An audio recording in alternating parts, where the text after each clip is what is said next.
Assalamualaikum warahmatullahi wabarakatuh. Baik, pada video kali ini kami dari kelompok 12 akan berbagi materi mengenai pasal 368 KUHP, tindak pidana pemerasan. Sebelum itu, saya Bayu Bintang Prasetyo akan menjelaskan ketentuan yang ada di pasal tersebut. Baik, dalam ketentuan pasal 368 KUHP, tindak pidana pemerasan dirumuskan dengan rumusan sebagai berikut.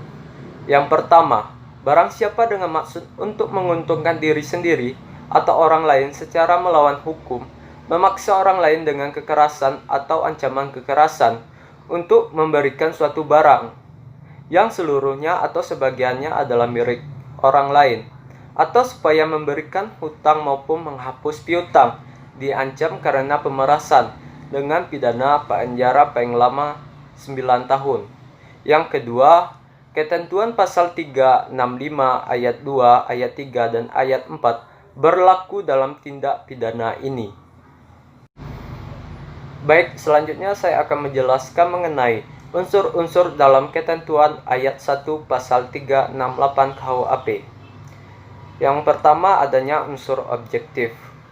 Memaksa orang lain dengan kekerasan atau ancaman kekerasan untuk memberikan atau menyerahkan suatu barang yang seluruhnya atau sebagiannya kepunyaan orang lain, supaya memberi hutang untuk menghapus piutang.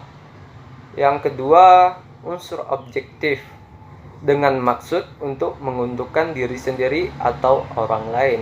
Baik, selanjutnya akan dijelaskan oleh Diwita Rahmadani. Berdasarkan ketentuan pasal 368 ayat 2 KUHP, tindak pidana pemerasan diperberat ancamannya apabila yang pertama, tindak pidana pemerasan itu dilakukan pada malam hari di dalam sebuah rumah, atau di perkarangan tertutup ada rumahnya, atau apabila pemerasan itu dilakukan di jalan umum, atau di atas kereta api yang sedang berjalan, diancam pidana 12 tahun penjara. Kedua, tindak pemerasan itu dilakukan oleh orang atau lebih secara bersama-sama, diancam pidana 12 tahun penjara. Yang ketiga, tindak pidana pemerasan itu di mana untuk masuk ke suatu tempat melakukan kejahatan dilakukannya dengan cara membongkar, merusak atau memanjat, memakai anak kunci palsu atau print palsu atau jabatan atau seragam palsu, diancam pidana 12 tahun penjara. Yang keempat, tindak pidana pemerasan itu apabila mengakibatkan luka berat diancam pidana 12 tahun penjara. Yang kelima, tindak pidana pemerasan itu apabila mengakibatkan matinya seseorang diancam 15 tahun pidana penjara.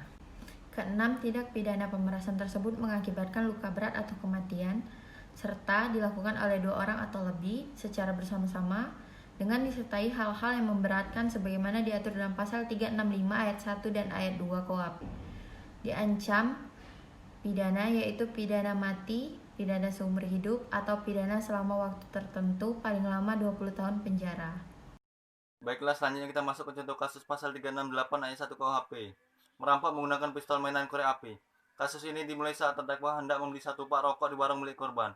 Saat korban akan menyerahkan rokok tersebut, terdakwa menodongkan senjata api mainan berbentuk pistol yang berfungsi sebagai korek api ke arah perut korban dan mengancam dengan kata-kata, "Jangan berteriak. Apabila kamu berteriak, akan saya bunuh dan serahkan semua uangmu."